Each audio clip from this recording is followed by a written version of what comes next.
Hello and welcome everybody. I'm Bridget Factor, nutritional therapy practitioner and yoga teacher, and I wanted to welcome you all back to Q&A Tuesday. So I'm excited to start doing these Facebook Lives again, and each week hopefully I will have a new topic to present on, especially if you send me a topic that you are interested in. That would be fabulous. So this week I am going to be talking about headaches because this week is also the Chronic Headache and Migraine Summit, and I have posted a link about that summit. You can watch it for free this week and get that information. So if you are a headache sufferer or migraine sufferer, that's some really good information this week. And thank you to my wonderful husband who is sending me lots of love through this Facebook Live. I appreciate that. So anyway, so we're going to talk about headaches today. And one of the things I will first say is that headaches are complicated, and there is no easy fix or magic button that you can push to figure out why you have a headache. There can be multiple reasons someone struggles with migraines or chronic headache, and they can actually be related. And so there's two things when it comes to headache. One is prevention, so setting up your diet and lifestyle to minimize the frequency and severity of the headaches that you experience. And the other one is treatment, like what to do when you do have a headache, how to handle that. So there's kind of two ways of looking at that. And first I want to talk about prevention because I think setting the foundation is key. And of course, my perspective is all about diet, getting the right diet in place to help support that. Food sensitivities are linked to headaches. So if you have food sensitivities, that inflammation that is created from consuming those foods can circulate throughout your body and cause a headache. So identifying foods that you are in particular are sensitive to, and it can be different for everyone. So you can either do this through testing or you can do a trial and error diet called the elimination diet. Both of those are really good ways to identify those food triggers. On top of that, addressing gut health in general. So if you have food sensitivities, it's likely that you have leaky gut or gut inflammation going on, and so improving that will also help improve the frequency and severity of your headaches. Headaches can also be triggered by blood sugar swings. So if you have ups and downs with your blood sugar, or what we call reactive hypoglycemia, and your blood sugar gets too low, that can absolutely trigger headaches and migraines. Another thing that is related is hormone balance. So your blood sugar is regulated by hormones, and that can be a trigger, but also just your sex hormones and your stress hormones can also, if they are imbalanced, can potentially be a trigger. Some women suffer from menstrual migraines, and so there is some connection there as well.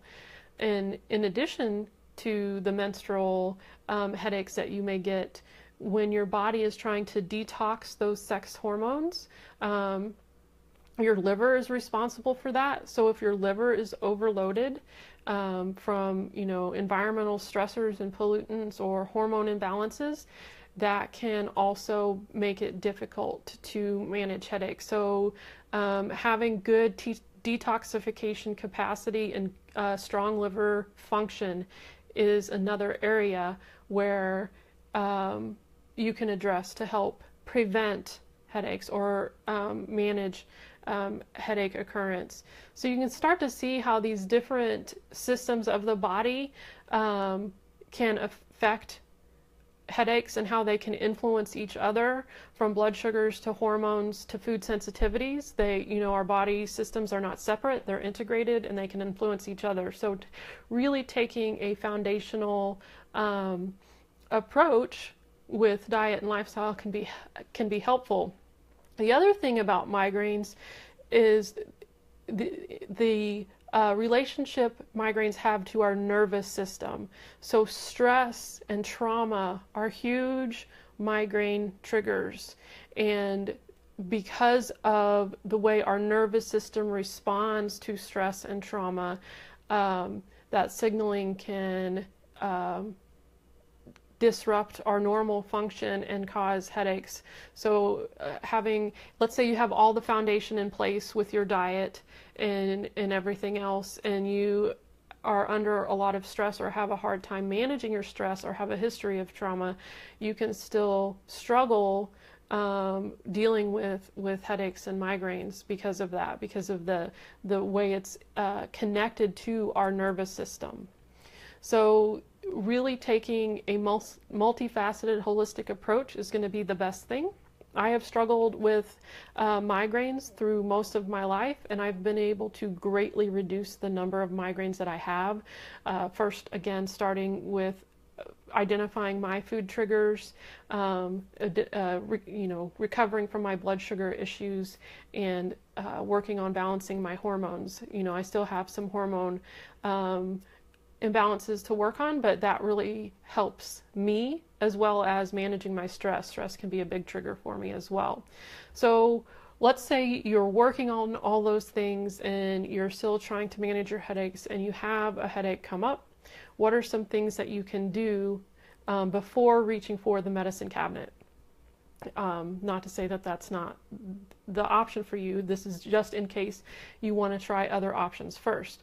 For me, if I can catch the onset of a migraine in time, I know that there are things that will help me reduce that inflammation and kind of turn that migraine around. One is natural anti-inflammatories. So one of the natural anti-inflammatories I use is called curcumin.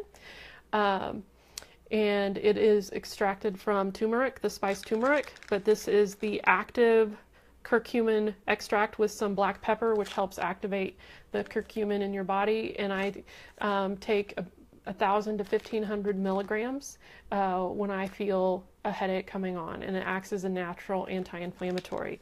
So that is a great option if you want to take a natural route. The other thing that works really well for me is migraine oil, this essential oil blend by Vibrant Blue Oil. And I can post a link to this. It's a blend of like peppermint and lavender and some other things that you can put across your forehead and smell and help kind of, it's going to help calm the nervous system and help cool the inflammation that's kind of triggering that blood vessel dilation that occurs that triggers the migraine. The other thing I recently discovered, which I thought is really cool, is related to vision. So if you have vision issues and you haven't had your eyes checked or have a good prescription, that can absolutely trigger migraines from the strain of trying to focus. But on top of that, certain light spectrums can influence your nervous system, and using some blue light blockers or having a coating on your glasses that blocks some of the blue light can be very helpful as well. So something that I purchased that I found that works are these, they're Swanwick blue light blockers, and you can go to Amazon and purchase these, or you can buy them talk to your optometrist about blue light blockers or putting a coating on your glasses. But I actually bought these to wear at night to help block the blue light. It's supposed to help improve your melatonin production.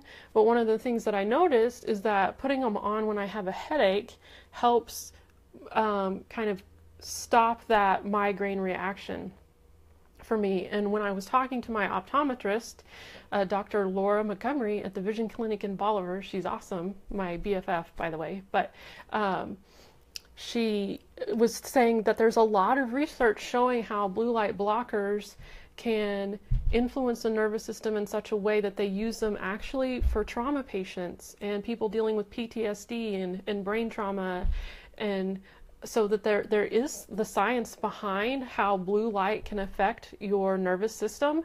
And this is another way that I find very helpful for me when I start to get a headache. So those are the three things that really help me.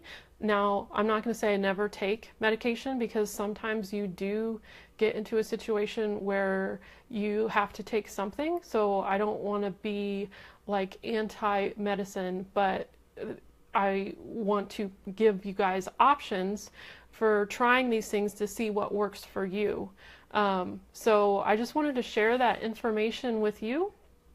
And I thank you for watching this video. Please comment and let me know what you think. Ask a question, and I'll be watching for those comments and respond. Also, if you're not a part of our Facebook group, the Restorative Wellness Community, and you see this video, just ask to join our group and be a part of the conversation. We would love to have you. I will be doing more of these Facebook Lives in our group, and want to, again, help you guys out and grow this audience. So again, thanks for watching, and we will talk next time.